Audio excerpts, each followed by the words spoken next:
Olá pessoal, bom dia, tudo bem? Estamos aqui ao vivo em nossa redação, fazendo a nossa primeira transmissão na página do Facebook. Eu sou Rafael, jornalista da revista. Estamos também com a nossa diretora, a Paula de Pierro. Estamos recebendo hoje uma convidada muito especial. Está aqui ao meu lado a doutora Patrícia Peck, que ela é advogada especialista em Direito Digital. Ela tem uma formação pela Universidade de São Paulo. Ela é sócia fundadora do Patrícia Peck Pinheiro Advogados e autora de diversas publicações. Tudo bem, Patrícia? Tudo ótimo, Rafael. Obrigada pelo convite. Que ótimo estar aqui com você e com a Paula também. Obrigada. E aí, a todos que estão nos assistindo pela internet, é uma ótima oportunidade. Nós que agradecemos a sua presença em nossa redação. E já que estamos ao vivo, fazendo essa transmissão pela internet, eu queria saber de você como você vê a inserção tecnológica nas escolas. Olha, primeiro é um desafio. Acredito que a escola hoje ela não tem escolha.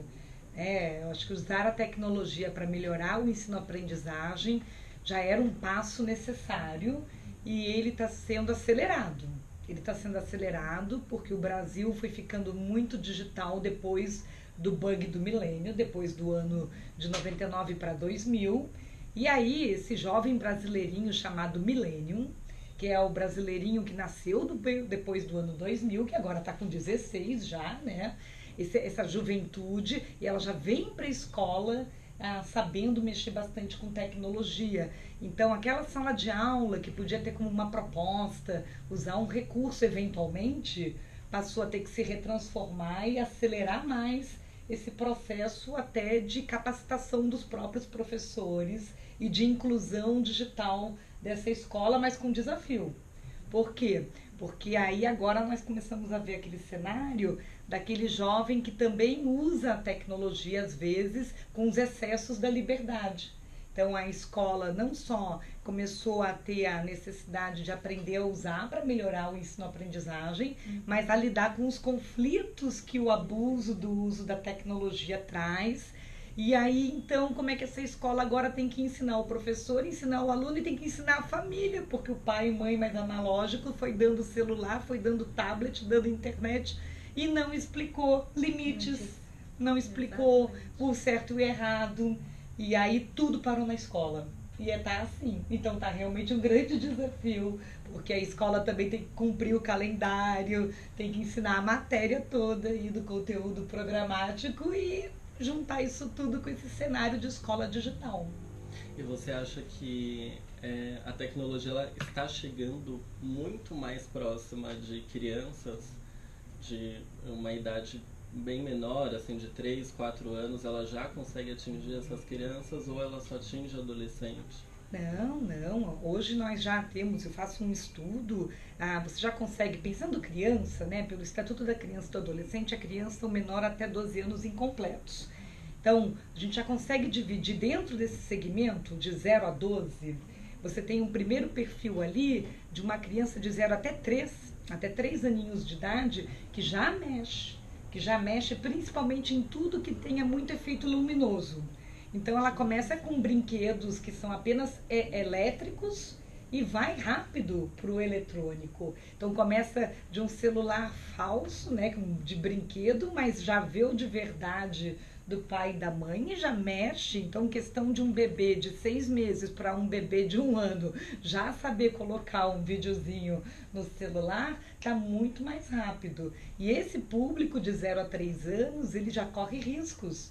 Por quê? Porque como ele vai atrás da luz, ele é por efeitos luminosos, ele tem chance de cair no conteúdo adulto, um conteúdo não apropriado para a idade. Esse é o maior risco para esse pequeno público. Então, se o pai não gera um controle parental, a internet é rua. Você aperta o dedinho daqui, o dedinho dali, foi. Você já parou onde não devia. Aí depois ali de 4 até uns 9, praticamente até 9 anos de idade, essa criança ela já começou e ela está se antecipando muito a conseguir digitar, mesmo não tendo aprendido direito a escrever nem nada, 4 aninhos, já sabe digitar uma senha. Ela já consegue entrar num clube Penguin, ela já consegue saber ali no teclado, o pai e a mãe já fez uma senhazinha para alguma coisa e ela já entra. E aí essa criança já consegue jogar joguinhos e ela já consegue se interessar por coisas que já estejam estimulando, por exemplo, interações. E aí, conforme ela é alfabetizada e ela joga jogos, ela começa a ter interesse até de ter Skype, para poder falar com colegas enquanto que está jogando o jogo. E o Skype é legal porque não paga a conta, né? Porque não gasta. Então, para os pais também é legal. Porque ao invés de ficar no telefone fixo da casa e jogando no computador, já fica pelo Skype. Então, essa criança de 4 a 9 já começa a estar sujeita a ser assediada por alguém. Porque faz uma amizade com alguém no jogo. Então, como é rua, alguém bate nessa porta digital e começa a falar com alguém muito ingênuo. E aí depois ali, né, essa faixinha de 9 a 12, praticamente, que é o último pedacinho ali ainda, criança, já é uma idade que começa a desenvolver o corpo. E aí, por estar desenvolvendo, nasce um cabelinho aqui, um cabelinho ali, o corpinho começa a desenvolver e ele ganhou um recurso que tem câmera. E ele já criou um canal no YouTube, ele já tem Snapchat, já está no Instagram, ele é criança. E a maioria desses serviços exige uma idade mínima a partir de 13 anos, porque não foi feito para criança. Então os pais estão deixando crianças usarem recursos que não é para criança. Sem estar assistido por um adulto, que é a única exceção que eu posso deixar uma criança fazer uma coisa que não é de criança é quando está um adulto junto. E aí ele tem recurso que ele tem, possibilidade de registrar por imagem ou por vídeo o próprio corpo e publicar no mundo global. Então o que mais acontece com terceira fase, criança ainda, que é de 9 a 12, é a exposição de intimidade, então é a exposição do corpo, e aí já começa a tanto cair em sites de pedofilia, a pornografia infantil provocada por eles mesmos, e aí eles chegam até o bullying. Por quê? Porque aí ele mesmo expôs o corpo, o outro vai lá e repassa para o outro, aí o outro fala em cima e vai virando um ciclo vicioso. Então, olha tudo que acontece do 0 até os 12. Então, a gente tem que sim ficar de olho, não é uma coisa de adolescente. Quando eu comecei a fazer o trabalho com jovens, as escolas me pediam a atividade de palestra sobre o uso ético, seguro e legal da tecnologia, ali para um público a partir do 7º ano. Vamos fazer 7º, 8º, 9º ensino médio. Atualmente, eu estou começando o meu trabalho com o 1º ano do ensino fundamental. A gente pega a turma de 6 anos de idade. Já começa a andar. 6 anos de idade. E nós estamos pensando, e até desenvolvemos um aplicativo com jogos, com game, tem o game do Safe Hero, para já alcançar o público de 0 a 6. Já desenvolvemos, já lançamos esse ano, pelo Instituto, pelo Start Care, justamente esse joguinho. Porque aí, através de interface mais gamificada, você consegue trabalhar esse 0 a 6. Mas a palestra presencial, numa aulinha de 30 minutos, quando eu faço uma perguntinha, quem tem celular, a maioria já levanta a mão com 6 anos de idade. Quando eu digo assim, você já blocou alguma pessoa estranha no seu WhatsApp, eles já levantam a mão também. Só que sabe o que me surpreende? Nenhum deles tem antivírus. Então, como é que um pai e uma mãe dá um celular e não põe um antivírus? A gente não dá uma bicicleta e dá o capacete? Um acessório de segurança, né? Não é verdade? Então, temos que pensar sobre isso. Porque, claro que a escola tem um papel, mas ela não consegue desempenhar sozinha. E aí esse recurso, ele pode ser usado bem feito também dentro da escola. Mas se ele vem com todas essas vicissitudes, com todos esses usos não bem orientados, a escola, ao invés de poder pegar aquilo e pedir para baixar um aplicativo para aprender matemática, para aprender sociologia, para aprender geografia, ela vai usando um tempo de hora-aula só para ensinar coisas que a família já devia ter ensinado. Entendi. E aí a gente está com uma dinâmica que diz quantas horas-aulas a gente tem que ter na escola. Só se a gente voltar para os internatos. Não é verdade? Para suprir todo esse tempo. Para suprir, né? Porque eu precisaria estar com essa criança 24/7 para conseguir ensinar tudo isso. Até porque senão também a escola pode estar orientando de um jeito e chegar em casa e ela assistir um outro comportamento. Se eu chegar em casa e ver a minha mãe tirando selfies, inclusive da própria criança, com o corpo exposto, qual vai ser a naturalidade daquilo depois, da criança sozinha também fazer isso? Então, toda criança é uma imitadora primeiro. Ela imita o que ela está vendo dentro de casa. Por isso que quando a gente chega agora com a nova lei de combate ao bullying, que exige campanha educativa obrigatória, a gente fala, na verdade, que se a educação começa na família, o combate ao bullying começa em casa. Porque quando uma mãe decide convidar todos os coleguinhas menos um porque não quer ver a mãe daquele coleguinha na festa, o que é isso? É bullying. Você está excluindo socialmente aquele coleguinha que às vezes até o filho queria que fosse na festa, não, porque não aguenta a mãe dele. Então a gente tem que ter muito cuidado, porque hoje a escola recepciona esses comportamentos. Então, uma mãe e um pai que está caminhando com um filho e a mãe está digitando no celular e caminhando. O que a gente está ensinando? Caminhar e digitar? Como aumentou nas escolas, as escolas que tem pátio grande, que tem escada, as quedas. Aí você vai dizer que a culpa é da escola se o jovem vai com o celular para dentro da escola e fica digitando, descendo a escada e rola a escada abaixo e quebra o braço. A criança hoje, na educação física, os professores de educação física têm que pedir, exigir que deixe o celular numa cesta, numa caixinha, num armário. Aí volta e meia tem que apitar no meio do jogo, porque o aluno está com o celular sacudindo dentro do bolso, sacudindo dentro do corpo. Aí cai o celular no meio da quadra. Olha só que coisa. Complicado, né? Complicado.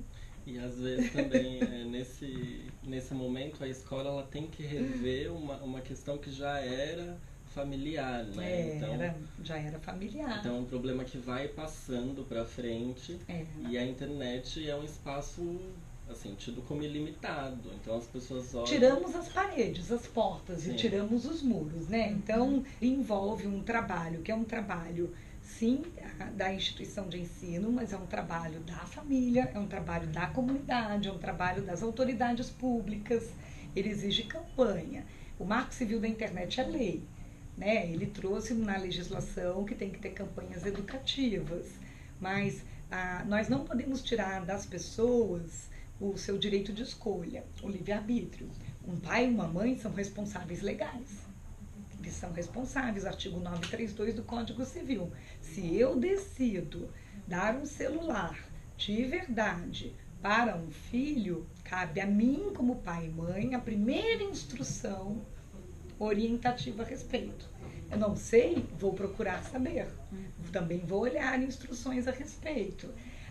Não conheço muito, também vou procurar essa orientação junto à instituição de ensino. Às vezes acontece na instituição de ensino mandar uma advertência que aquele aluno descumpriu a regra, está com desatenção na aula, porque está usando o celular durante a explanação do professor. Às vezes chega na família e, ao invés da família estar colaborativa com a escola participativa, a família vem tomar uma satisfação, que absurdo que você está chamando a atenção do meu filho e o filho dos outros. Então também mudou muito isso. A relação escolar hoje ela está sujeita ao Código de Defesa do Consumidor, ela virou um contrato.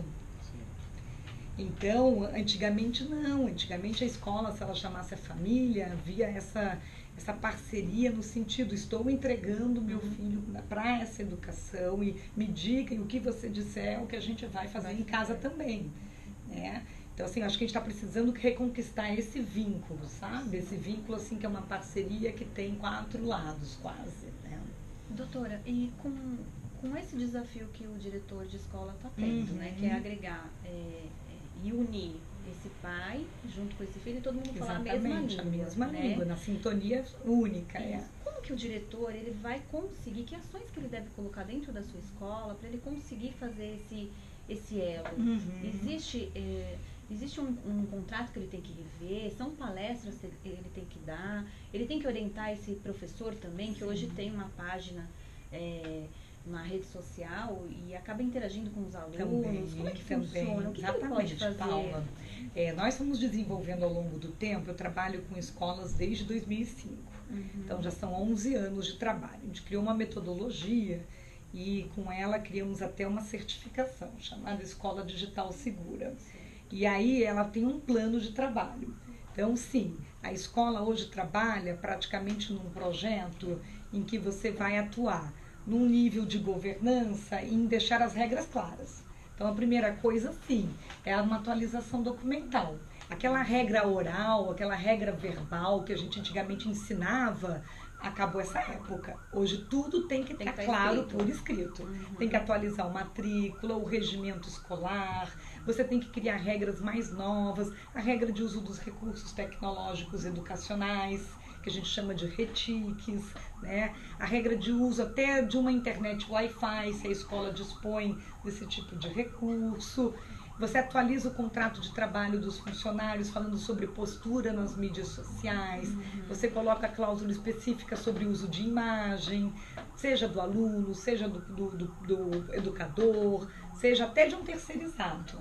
Se a escola tem contrato de transporte, não tem contrato de transporte, tem atividade extracurricular, não tem, assim por diante. Depois você tem um trabalho no pedagógico de capacitação.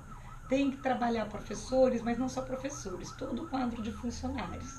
Porque aquele que monitora e vigia o corredor, que também pode estar tirando um selfie com o aluno, né? Lidar com menores de idade, com alunos, envolve ter discrição, envolve zelar pela proteção dessa criança, né? Então, a gente tem que ter muito cuidado, porque a gente até pode ser amigo, mas a gente tem obrigação jurídica. E a nossa obrigação jurídica é educar. Educar exige disciplinar, exige chamar a atenção, exige ter o foco orientativo. A amizade vem também. A amizade é a única relação que nós temos que não tem vínculo jurídico. Todas as demais são jurídicas, porque exige responsabilidade. Pai com filho é uma relação jurídica. A escola com esse pai ou com esse aluno é uma relação jurídica e se sobrepõe. Aí depois o que nós temos? Um trabalho da escola com a comunidade, que é orientar todas essas famílias em palestras, em campanhas, também para elas aprenderem. Porque aí elas vão repetir em casa aquilo que está sendo dito dentro da sala de aula e isso fortalece todo aquilo aprendizado.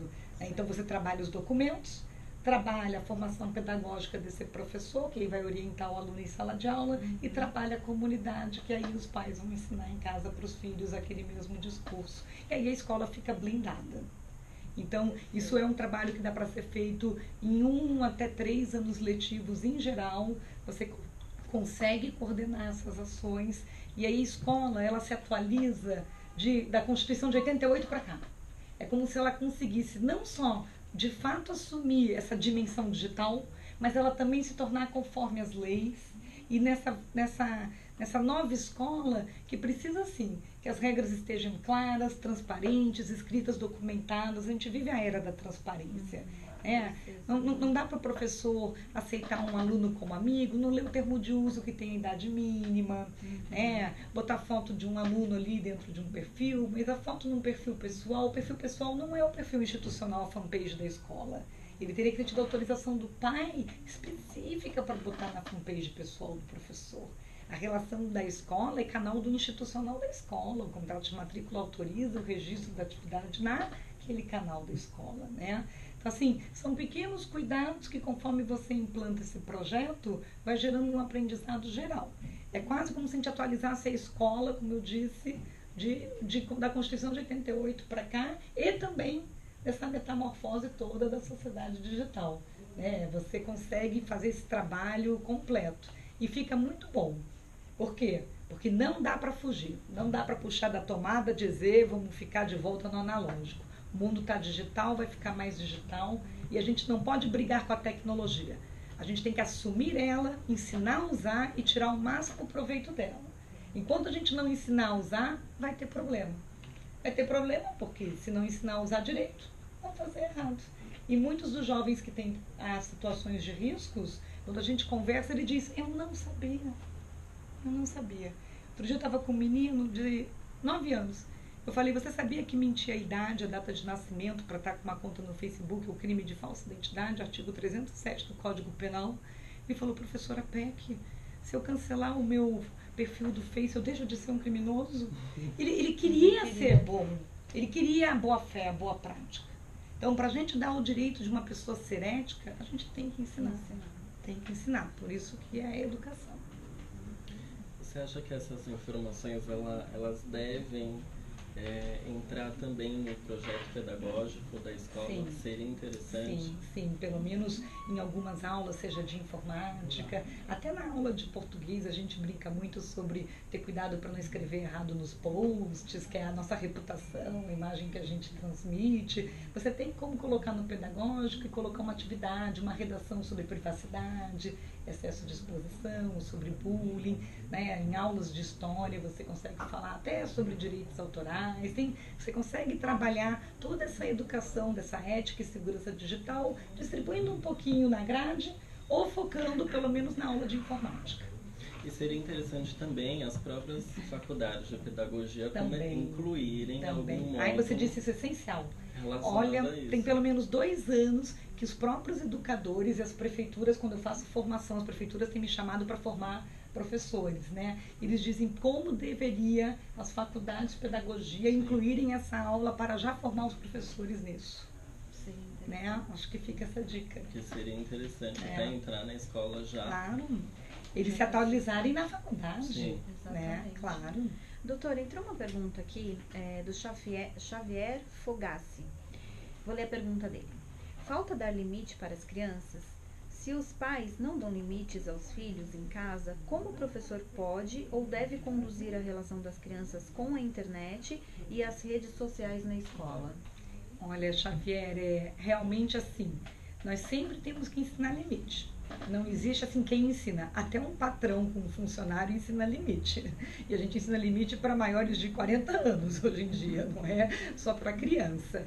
Nós temos essa cartilha que está disponível gratuita também no site. Ela fala sobre isso. Tem um artigo muito interessante no Código Civil, que eu gosto muito, que é o artigo 1634. Né? E é um artigo que diz que os filhos têm o dever de obedecer os pais, além de obedecer os pais, ajudar com serviços domésticos e respeitá-los. Sabe que às vezes a gente ensinar um pouco sobre esse dever da obediência, que isso é uma lei, e que o Código Civil diz que se o filho não obedece os pais e respeita os pais, né, uma criança obediente está sujeita a ser deserdada da herança da família. E eles ficam de olho arregalado.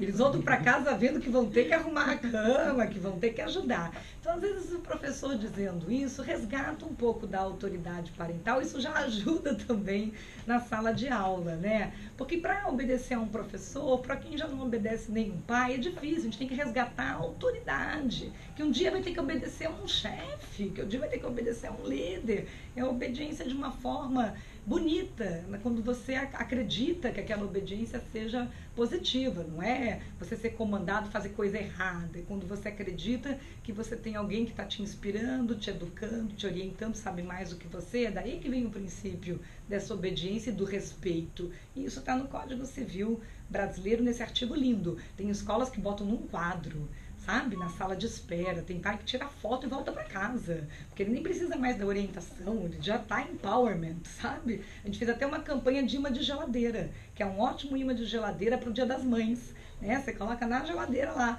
o dever de obedecer, né? Tem na minha geladeira de casa, tenho 10 filhos e eles já sabem disso. A gente também tem esse livro do Vivendo esse Mundo Digital, isso já é mais feito para professores, tá? E aqui ele explica, tem capítulos dizendo como que o professor pode ajudar, contribuir a ensinar esses limites no uso da tecnologia.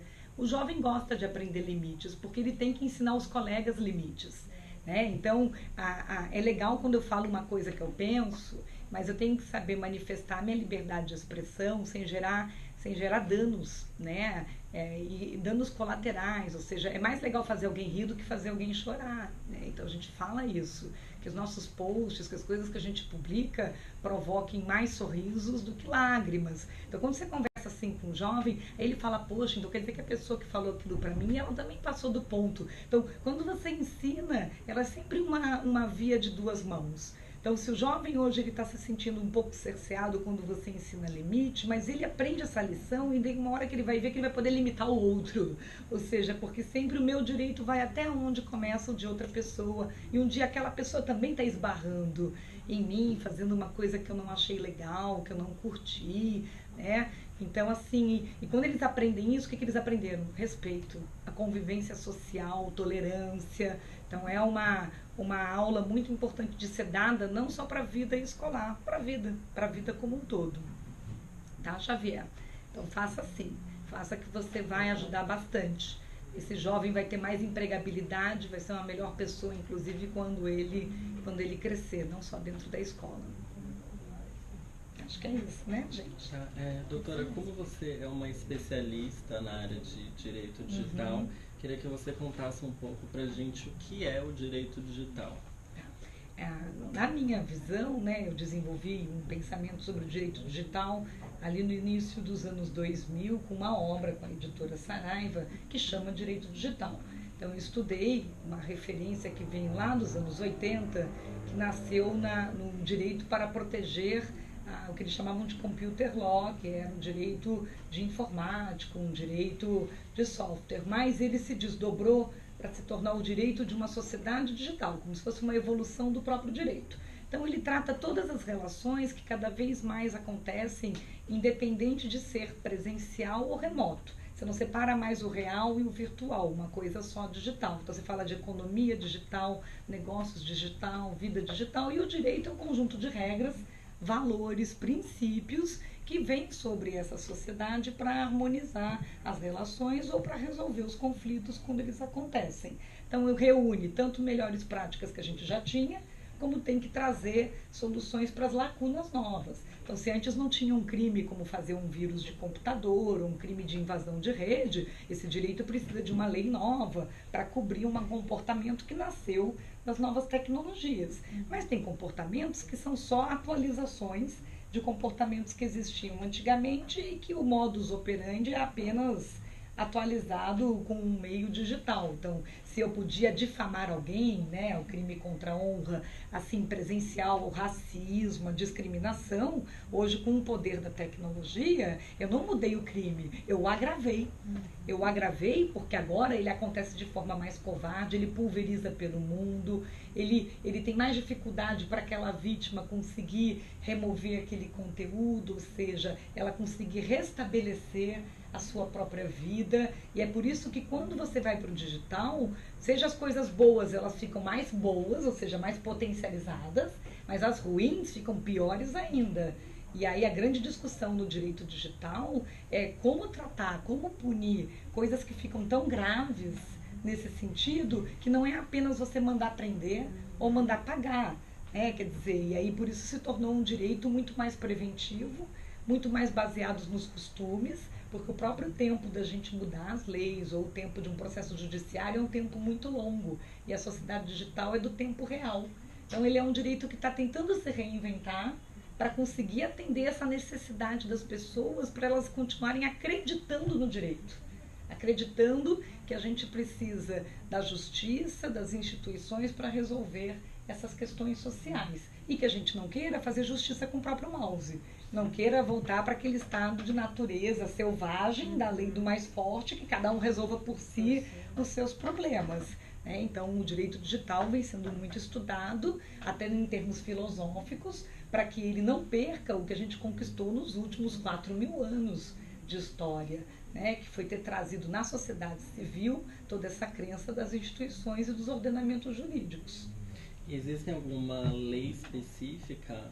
Tem várias já. Ou alguma lei que sofreu alguma atualização para agregar esse rol de... Em termos de Brasil, sim, nós tivemos a Lei de Crimes Eletrônicos, que ganhou o apelido de Lei Carolina Dickmann, nós tivemos a própria Lei do Marco Civil da Internet, que foi chamada de Constituição da Internet, que foi a mais recente, a legislação que entrou em vigor esse ano, que é a Lei de Combate ao Bullying, ao Cyberbullying, trouxe, né, o conceito de cyberbullying para dentro da legislação, então incorporou esse conceito também e atualizou. Nós alteramos a legislação do Estatuto da Criança e do Adolescente para combater a pornografia infantil na internet. Então, alteramos questões específicas de Código Penal, de Código Civil, Código de Defesa do Consumidor. Tivemos a lei do decreto do comércio eletrônico para poder definir mais claramente as relações quando a gente contrata pela internet. Então, sim, ele é um direito que desde o ano 2000 para cá, quer dizer, também ele vem sendo atualizado e vai ser constante, né? Vai ser constante. Se discute hoje uma legislação sobre drones, né, para regulamentar drones, se discute a proteção de dados pessoais, para proteger mais as bases de dados das pessoas. né, que é aquilo que a gente conversa só sobre privacidade não é ainda suficiente. Tem uma lista de crimes novos eletrônicos que não foi atualizada pela lei dos crimes eletrônicos, inclusive do terrorismo e do terrorismo digital, que ainda está pendente de ser bem tratada no Brasil. A gente está bem aquém do que se avançou os outros países sobre legislação contra cyberterrorismo. Então, ainda tem muita coisa a discutir. Se discute propriedade intelectual no ambiente digital, como proteger direitos autorais melhor, direitos de imagem. Então, é quase como se a gente tivesse assim. As testemunhas viraram as máquinas, as provas são eletrônicas, as pessoas lidam com interfaces, está vindo a internet das coisas e com o judiciário já está pela via digital. Como é que eu boto a viatura da polícia andando dentro da internet? Isso tudo é a discussão do direito digital. Ele é o upgrade do direito. Ele discute do constitucional ao criminal, a tudo. E além das palestras que você ministra, você tem um instituto. Isso, exatamente. E eu queria que você contasse um pouco pra gente como foi a fundação, o objetivo que ele tem, em que momento ele foi criado. O Instituto nasceu, primeiro começou uma campanha em 2009, que na época eu chamei de Criança Mais Segura na Internet, né, e depois virou a Família Mais Segura na Internet. Começou como criança porque a gente já acompanhava esse processo de fornecimento de recursos tecnológicos para as crianças em casa. Eu já fazia campanhas de conscientização de segurança de informação em empresas. Então, se uma empresa tinha que orientar um funcionário como usar um equipamento de forma segura, e a gente via que as pessoas deixavam a máquina desbloqueada, não botava a senha, passava a senha para outra pessoa, um monte de situação, baixava qualquer coisa, cheio de vírus, mandava mensagem para qualquer um, aí vazava informação, quer dizer, comportamentos de adultos provocando tantos incidentes e riscos. E esse adulto, quando começou a baratear esse recurso, começou a comprar e levar recurso tecnológico de forma doméstica para casa, para os filhos poderem ter acesso, lógico. Que a gente quer que os filhos tenham aquilo que nem a gente teve quando era criança, né? E aí me preocupava muito, porque se os adultos estavam sem saber aquela aula, imagina as crianças recebendo isso em casa. Então a gente criou um movimento pela Criança Mais Segura, com materiais didáticos, e aí eu chamei esses clientes que faziam as campanhas e falamos, vamos disseminar esse material? Vamos. Aí, no ano seguinte, isso foi lançado em outubro de 2009, no mês das crianças. No ano seguinte, eu fundei um instituto, né, o Instituto START, né, que ele vem de internet como estado da arte, né, ou seja, aquela ideia também do start no sentido de início, de começo, qual é o momento que a criança também começa a mexer na internet. E aí, em 2010, ele foi fundado, hoje ele é uma OCIP, e ele já tem aí, vai fazer 6 anos de aniversário de atuação. E o site é start.org.br, o Start tem um i na frente, né? Então é i, start de começo.org.br, e todos os materiais estão lá.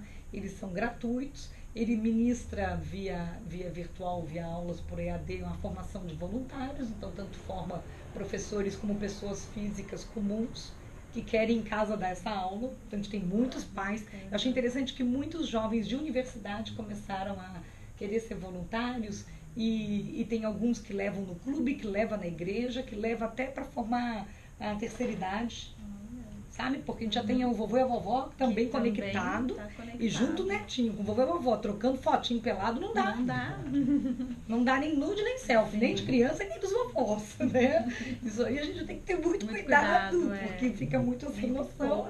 E alguém tem que orientar eles. Claro. Porque aqui nessa camada aqui dos adultos que está no trabalho, as próprias instituições estão orientando, mas a criança em casa, e o vovô aqui não tem ninguém orientando. E aí, então, o Instituto faz esse trabalho. E a gente tem tido o apoio por doações, tem algumas empresas que também são mantenedoras, né, que nos ajudaram e levam, então, distribuem esses conteúdos. E aí, assim, a gente vai formando. A gente tem mais de 20 mil voluntários, ele é acessado por 95 países. Já ganhamos um parceiro em Portugal, que na época que a gente constituiu o Crianças Mais Seguras na Internet como campanha, eles criaram os 1000 dos mais seguros na internet lá em Portugal, que é super legal. Levou também uma voluntária, levou para os Estados Unidos um material para colocar em escolas nos Estados Unidos, em parceria com o Instituto, na Colômbia, no Chile. Então, assim, de pouquinho em pouquinho vai disseminando. Tem filmes, vídeos em português, em inglês, em espanhol, né? E E dentro desse instituto vocês têm uma certificação inédita, Sim. que é muito bacana, que é o selo de escola digital segura. Exatamente. Essa certificação é justamente para que a escola consiga saber como ela está, né, nesses indicadores de ser tecnológica, de educar sobre o uso de tecnologia, de já estar com essa governança dos documentos e de também saber transmitir e educar sobre segurança e ética no uso dessa tecnologia, né? E aí são 117 indicadores num questionário, ela pode certificar e ela recebe um plano de ação.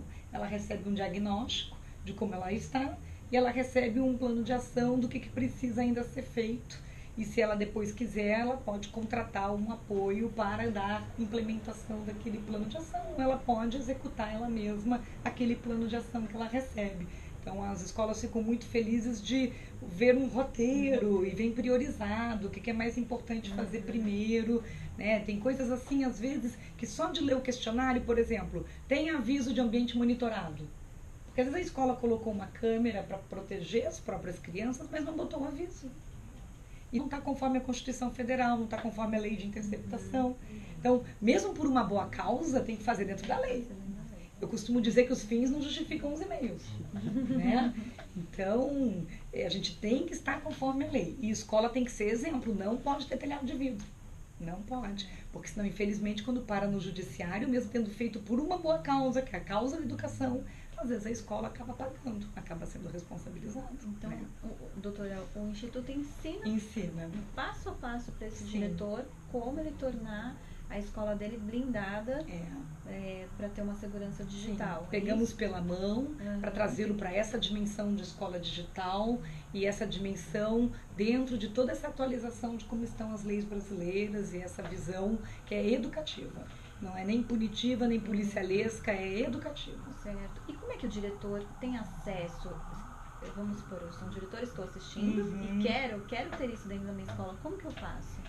Ele pode entrar em contato pelos nossos próprios canais, né? Teria que deixar aí os contatos dos próprios e-mails, né? Seja o do próprio instituto, o site já direciona, tem o meu e-mail próprio, direto, que daria para deixar no final, colocar aí no material, né? O patricia.pec, @ppp, né? 3Ps de Patrícia Peck Pinheiro, advogados.com.br, mas se procurar, né? Seja no LinkedIn, no Facebook, também. O Instituto tem Facebook, tem link, pode ligar também. A gente tem um telefone que é um telefone geral, né, que eu vou falar aqui, ligando nesse número, eles já redirecionam, né? Então tem o 11 3068 0777, pode falar que ficou sabendo do Instituto, que viu uma entrevista da Patrícia Peck, e aí quem receber nesse telefone do 11 3068 0777 já redireciona para o canal. Né? E eu costumo dizer assim, o importante é o gerúndio, estar fazendo. Eu gosto muito de dizer isso. Temos que ter um projeto em andamento. Por quê? Porque não fazer nada é que é ser omisso. Né? Então, estando fazendo, estamos fazendo. Tecnologia vai estar sempre mudando, a sociedade está sempre mudando, o importante é o olhar para frente e estar fazendo. É a escola em movimento, é a escola andando para frente, é a escola continuando a liderar, educando. E é a escola que vai liderar. Não é a família que vai andar na frente da escola, a escola vai sempre andar na frente. E é por isso que a família busca a escola para educar os filhos, senão educava dentro de casa. Né? É a escola que é necessária por causa disso, porque é ela que está com conhecimento primeiro. Perfeito. Eu tenho uma última pergunta para você, antes da gente abrir para as perguntas da web. É que caso aconteça algum incidente dentro da escola, envolvendo os alunos, ou o professor e o aluno, como deve ser feito? Qual é o papel da escola caso aconteça alguma coisa? Olha, a primeira coisa, a escola, assim que acontece um incidente, ela precisa documentar, né? E ela tem um dever sempre de informação, de aviso. Então, se acontecer um incidente e ele envolve alunos, ela tem que informar imediato os responsáveis legais. Então, ela documenta, né? Então, ela faz o registro e ela avisa. Aí, então, ela vai averiguar e vai tomar as providências que caibam a ela e orientar os pais, providências que caibam a eles. Até porque tem providências que dependem da decisão parental.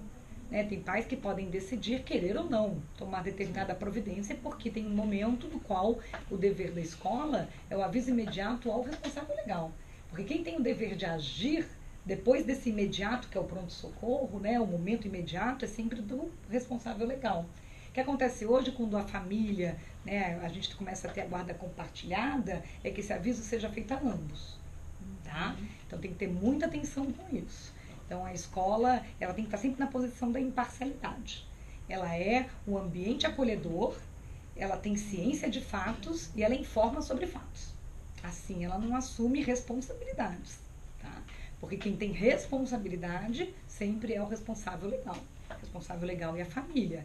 O que ela pode é tomar providências imediatas sempre para minimizar aquela situação, para tentar restaurar aquele ambiente, harmonizar, né? Então, tem coisas que são acidentes e que não poderiam ter sido evitados, então ela tem que dar aquela medida imediata de socorro, mas tem outras, por exemplo, que ela tem que estar sempre lembrando que o papel dela principal é educar. Então, mesmo quando há necessidade de uma correção de conduta, é visando educação. Por isso que a própria lei de combate ao bullying, ela não trouxe punições, porque as punições estão no Código Penal, no Estatuto da Criança e do Adolescente. Ela disse que é educação.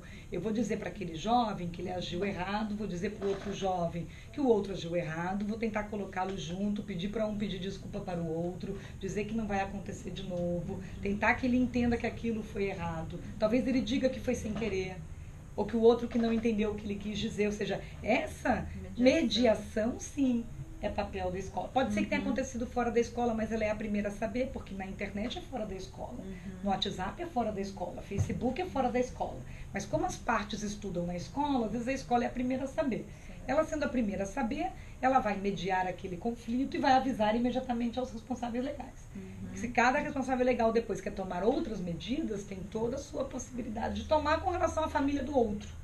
Porque aí cada um que cuide do seu próprio filho e pode ter que responder por aquele filho ter gerado algo com o filho do outro fora da escola, né? Porque a internet é fora da escola, o WhatsApp fora da escola. Aí às vezes a escola pode propor, né? Às vezes tem que separar aqueles alunos até para acalmar um pouco os ânimos. Às vezes uma suspensão é positiva, porque ficar um pouco em casa e não estar ali naquele ambiente de conflito pode ajudar, né? Fica em casa, ajuda, fica um pouco em casa com os pais. Às vezes para a família é difícil, porque você fica em casa, fica com quem? Né? Então hoje tudo isso tem que ser conversado, né? A gente está numa outra dinâmica social, às vezes não tem mais uma mãe em casa para ficar com aquela criança em casa, mas a escola, o primeiro momento é esse: registra a ocorrência e informa imediato os responsáveis legais, também de forma registrada. Essa coisa de boca, essa coisa verbal, também não tem mais. Até posso receber, né, podemos conversar, mas vamos registrar que foi feito o atendimento, do que foi falado, isso vai constar no prontuário, tudo tem que estar documentado. Perfeito. Doutora, a senhora vai estar com uma palestra no evento Bet Educar, né? O evento acontece do dia 18 a 21 de maio e a sua palestra é no dia 18. No dia 18, exatamente. O tema que a senhora vai falar é sobre ética e direito digital. Exatamente. É a ética, a segurança, né, o uso saudável dessa tecnologia nas escolas e essa abordagem justamente de como é que você traz a escola para essa dimensão digital e trata essas questões todas, né? Então, vou falar um pouco dessa pauta que nós trabalhamos aqui, mas como que a escola vai tratar a questão quando envolve aluno, quando envolve pais, quando envolve professores. Vou falar até dos grupos de mães por WhatsApp, não percam, porque essa parte é ótima. Como lidar com um grupo de mães por WhatsApp? Todos me perguntam sobre isso. Olha, interessante, não deixem E quando a professora também está no grupo de mães por WhatsApp, porque ela é professora e mãe de aluno. Como é que divide esse chapéu da vida pessoal e profissional? Outra coisa interessante quando a gente pensa o lado do jurídico. Então, eu vou falar disso lá também. Perfeito. Pessoal, se inscrevam na palestra da doutora, façam suas inscrições urgente, porque já é daqui 2 semanas, praticamente, não é? Tem mais alguma pergunta, Rafael? Não. Tá certo. É isso, né? Tá ótimo. Doutora, agradecemos muito a participação. Obrigada. A Revista Obrigada. Direcional Escolas, a Beth, enfim, agradecemos sua presença, todo o conhecimento que está partilhando com os nossos diretores, ouvintes, né? Internautas. Ah, sim. E sempre tem aquele lado que vai aplicar na escola com o chapéu de diretor e já vai aplicar em casa com o chapéu de papai ou de vovô. É isso mesmo. Muito obrigada. Obrigada, Vitória. Aqui a gente encerra o nosso vídeo. Muito obrigada. Até mais. Obrigada a todos.